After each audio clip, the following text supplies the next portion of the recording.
Hello sir, 15 minute में loan ले लीजिए। हेलो मैम, आरओ हेल्पलाइन से बोल रही हूँ, आरओ रिपेयर करा लीजिए। हेलो सर, आप कहीं वेकेशन पे जाना चाहते हैं तो हमारी स्कीम ले लीजिए। फलाना कर लीजिए, ढिमकाना कर लीजिए। और अगर ये सब भी काफ़ी ना हो तो डिजिटल अरेस्ट हो जाएगा। इसके अलावा और कोई फ्रॉड या और कुछ करने लगेगा, आपको फेडेक्स का पैकेज बेचने लगेंगे। आपको ये बताया जाएगा कि आपके नाम से एक पार्सल विदेश जा रहा था, उसमें ड्रग्स मिली है। ये सारी चीज़ लोग फ़ोन के इस्तेमाल से करते हैं। अब ये फ़ोन नंबर कैसे पता चले किसका है, उसका एकमात्र माध्यम जो बहुत पॉपुलर है हिंदुस्तान में, वो है ट्रू कॉलर। ट्रू कॉलर की अपनी दिक्कत है और उस दिक्कत के बारे में आगे बात करेंगे। लेकिन अब एक ऐसी चीज़ होने जा रही है जिसके बाद किसी भी इंसान ने जिस नाम से सिम कार्ड लिया है वो नाम स्क्रीन पर लिखा हुआ आएगा। क्या इससे फर्जी कॉल कम होंगी? क्या इससे डिजिटल ठगी कम होगी? ये है एक महत्वपूर्ण सवाल। ये क्या है पूरा मामला, आइए आपको बताते हैं। नमस्कार, मेरा नाम है संकेत उपाध्याय और आप देख रहे हैं इशारों में। तो सबसे पहले आपको ये बोल दें कि स्पैम कॉल्स अब तक का नियम क्या होता था।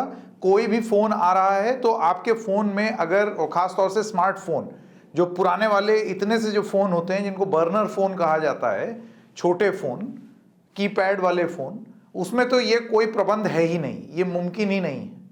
लेकिन स्मार्टफोन्स में एक ऐप हम लोग यूज़ करने लगे हैं जिसका नाम है ट्रू कॉलर। ट्रू कॉलर आपको एक, जैसे कोई फ़ोन करेगा, नंबर आपके पास सेव नहीं है तो उसमें एक स्क्रीन बन के आ जाएगा कि ये सो एंड सो हो सकते हैं।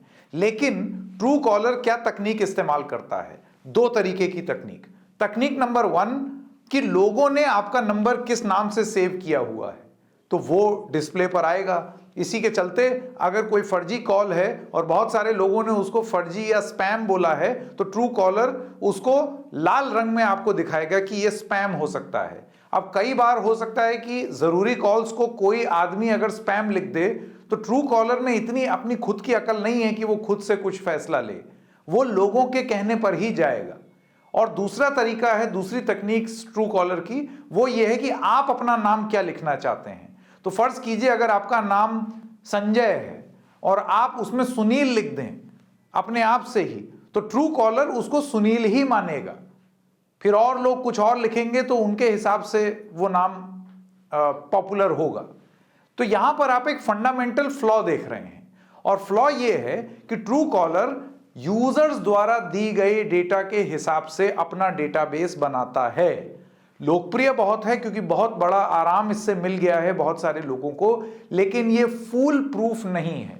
इसी के चलते पिछली फरवरी Telecom Regulatory Authority of India ने एक चीज लागू करने को कही, एयरटेल, जियो, वोडाफोन, बीएसएनएल सबको, और वो था CNAP, CNAP, जिसका मतलब होता है कॉलिंग नेम प्रेजेंटेशन। इसमें क्या होगा आइए आपको वो बताते हैं। इस योजना के हिसाब से अब सारे टेलीकॉम ऑपरेटर्स को अगर फोन आए, जैसे सपोज आपके पास किसी का फोन आ रहा है और वो नंबर आपने सेव नहीं किया हुआ, तो ऐसे में CNAP स्कीम के चलते अब टेलीकॉम कंपनीज को ये बताना पड़ेगा कि ये नंबर इस इंसान का है। और ये वो कैसे डिटेक्ट करेंगे? जब आप कोई भी नया नंबर लेते हैं तो उसमें अपने आधार के साथ, पैन के साथ, फोटो, ये सारी चीजें आप लिंक करते हैं और वहां पर अपना नाम लिखते हैं। तो जो नाम आपने सिम लेते वक्त उस समय फॉर्म में डाला है, अब वही नाम डिस्प्ले होकर के स्क्रीन पर आएगा। इस पूरी चीज को कहा जाता है CNAP, CNAP, यानी कि कॉलिंग नेम प्रेजेंटेशन। अब इसके लिए कंपनीज को कहा गया था पिछली फरवरी, लेकिन कंपनीज ने थोड़ा सा समय लिया। अब बहुत सारी कंपनीज का ये कहना है कि हम प्रयास कर रहे हैं, AI के माध्यम से तो हम स्पैम कॉल्स रोकने की कोशिश कर ही रहे हैं, लेकिन हम ये स्कीम भी लागू करने जा रहे हैं। अब इसके तहत होगा ये कि जियो, एयरटेल, वोडाफोन, आइडिया, ये सब वेंडर्स से बात कर रहे हैं। देखिए, इसके लिए हार्डवेयर डिप्यूट करना पड़ेगा, ऐसे ही तो नाम आएगा नहीं। ये नाम कैसे आएगा? तो इसके लिए HP, डेल, एरिक्सन, नोकिया, इन सब कंपनीज को अप्रोच किया गया है सर्वर और सॉफ्टवेयर मुहैया कराने के लिए, ताकि इनके आधार पर अब वो नाम दिए जा सकें जो आपने रजिस्ट्रेशन फॉर्म में लिखे हैं। इससे क्या होगा, इससे आपको इस बात की श्योरिटी हो जाएगी कि ये जो फोन आ रहा है ये किसका फोन है, किस नाम से रजिस्टर हुआ है। फर्जी फोन कॉल है तो भी नाम लिख करके आएगा, यानी कि ट्रू कॉलर की तरह ये नहीं बताएगा, ये सॉफ्टवेयर ये नहीं बताएगा कि कोई फर्जी है या असली है या नकली है, लेकिन वो कौन है ये आइडेंटिटी जो ट्रू कॉलर में सच्ची तरीके से नहीं आ पा रही थी वो आपको इस सीनैप के चलते मिल जाएगी। तो एक तरीके से ये ग्राहकों के लिए वरदान की तरह देखा जा रहा है कि आपको बहुत क्लियरली पता चल जाएगा कि कौन उस नंबर का असली मालिक कौन है। बहुत सारे लोग फर्जी मैसेज कर देते हैं। अभी कुछ दिन पहले हमने एक स्टोरी की जिसमें हमने आपको बताया कि लोग ये कहने लगे हैं कि मेरा नंबर चेंज हो गया है, अब मेरा ये नंबर सेव कर लो। वो इसलिए करते हैं क्योंकि वो आपका सब डेटा वगैरह चुरा लें। लेकिन सीनैप के चलते अब जब इस तरीके का कोई मैसेज आएगा या फोन आएगा ऐसे नंबर से, तो ये चीज उसमें लिखी हुई आ जाएगी कि ये है इसका असली मालिक, और जो कहा जा रहा है वो सच नहीं है। इसका एक और तर्क भी है, और वो ये कि सपोज मैसेज आया या व्हाट्सएप आया, व्हाट्सएप में तो लिख करके नहीं आ सकता, लेकिन अगर आप उस नंबर पर फोन करेंगे तो तुरंत मिलान हो जाएगा कि जो कहा जा रहा है और जिसके नाम पर रजिस्टर्ड है वो दोनों अलग अलग चीजें हैं। ये कंपनियों को भी ज्यादा अकाउंटेबल बनाएगी।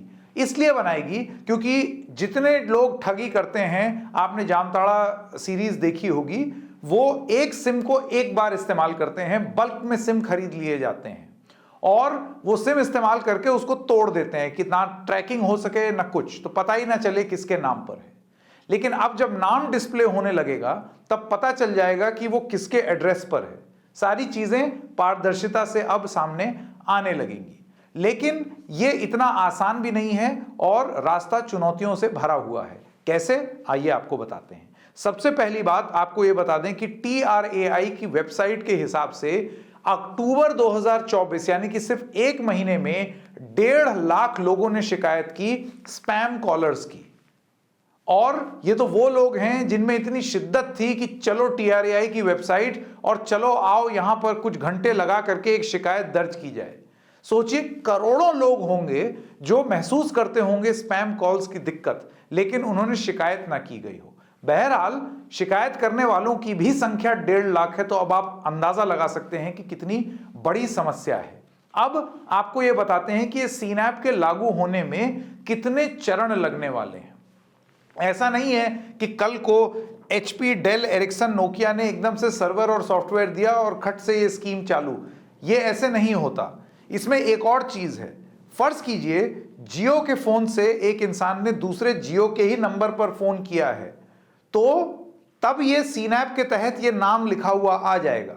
लेकिन अगर जियो के फोन से कोई एयरटेल पर फोन कर रहा है तब जरूरी नहीं है कि ये आए, या फिर आप कोई भी कॉम्बिनेशन BSNL के फोन से कोई जियो में फोन करे नंबर आए, ये जरूरी नहीं है। इसके पीछे की सबसे बड़ी वजह यह है कि हिंदुस्तान में कोई भी सेंट्रलाइज्ड कॉलर आइडेंटिफिकेशन सुविधा नहीं है, यानी कि कॉलर्स के बारे में जानकारी अलग अलग कंपनीज वो खुद स्टोर करती हैं। और अभी ऐसी कोई योजना नहीं है भारत में जिसमें जियो एयरटेल को ये जानकारी दे दे, एयरटेल वोडाफोन को दे दे, या फिर कोई किसी को ना दे, लेकिन एक सेंट्रलाइज सिस्टम सरकार का बना हो, एक पोर्टल हो, एक पूरा सिस्टम हो जहां ये सारे नाम जा रहे हों और उसके बाद उसका इस्तेमाल करके ये सीनैप योजना लागू की जाए। जब तक ये नहीं होगा तब तक इंटरकनेक्टिविटी नहीं होगी। जियो से जियो में नाम आ जाएगा, एयरटेल से एयरटेल में नाम आ जाएगा, BSNL से BSNL में नाम आ जाएगा, लेकिन अगर ये क्रिस क्रॉस हुआ तब ये चीज नहीं होगी। ऐसे में इस स्कीम को सक्सेसफुली लागू करने के लिए क्या भारत सरकार को यह जरूरत महसूस नहीं हो रही कि सिर्फ आप सीनैप लागू मत कीजिए, लेकिन इस तरीके की एक व्यवस्था बनाइए ताकि वो ढंग से लागू हो सके। वरना इन सब चीजों का भी फायदा स्कैमस्टर्स और स्पैम कॉलर्स उठा सकते हैं। आप जानते हैं वो तो तलाश में रहते हैं कि कहां कोई लूप होल दिखे। मिसाल के तौर पर आपको बताएं, जब कैश कार्ड का कॉन्सेप्ट हिंदुस्तान में आया था तब आप कोई भी सिम कार्ड ले सकते थे बिना अपना आइडेंटिफिकेशन दिए, और उसके बाद फर्जीवाड़ा शुरू हुआ। उसके बाद सरकार को जरूरत महसूस हुई कि नहीं, आइडेंटिटी कार्ड लेनी जरूरी है। उसके बाद सरकार को और भी चीज़ें ज़रूरत महसूस हुई कि नहीं, बायोमेट्रिक कराना ज़रूरी है, क्योंकि जैसे जैसे आप कुछ चीज़ें कर रहे थे, जो ठगी वाली मानसिकता के लोग थे वो उसके 10 कदम और आगे सोच रहे थे। तो अब जब आप सीनैप लागू कर रहे हैं तो क्या सरकार को और इन कंपनीज को यह अंदाजा है कि कोई ना कोई फ्रॉडिया, कोई फ्रॉडस्टर बैठ करके अभी ये भी अकल और स्कीम लगा रहा होगा कि सीनैप लागू हो जाने के बाद उस सिस्टम को कैसे चकमा दिया जाए, इस पर काम किया जाए, और उसको सोच करके सरकार क्या कर रही है, ये अपने आप में एक बहुत महत्वपूर्ण सवाल है। लेकिन कार्ट बिफोर द हॉर्स नहीं रखना चाहिए। सीधी सी बात है, एक नई चीज है जो आ रही है जो स्वागत योग्य होनी चाहिए, क्योंकि स्पैम कॉल से आप भी दुखी हैं, मैं भी दुखी हूं और पूरा देश दुखी है, और इससे निजात पाना बहुत जरूरी है। और उसके दिशा में अगर कोई कदम उठाया जा रहा है तो वो हमेशा सराहनीय होगा। इशारों इशारों में आज इतना ही, फिर मिलेंगे किसी और मुद्दे के साथ। तब तक के लिए नमस्कार।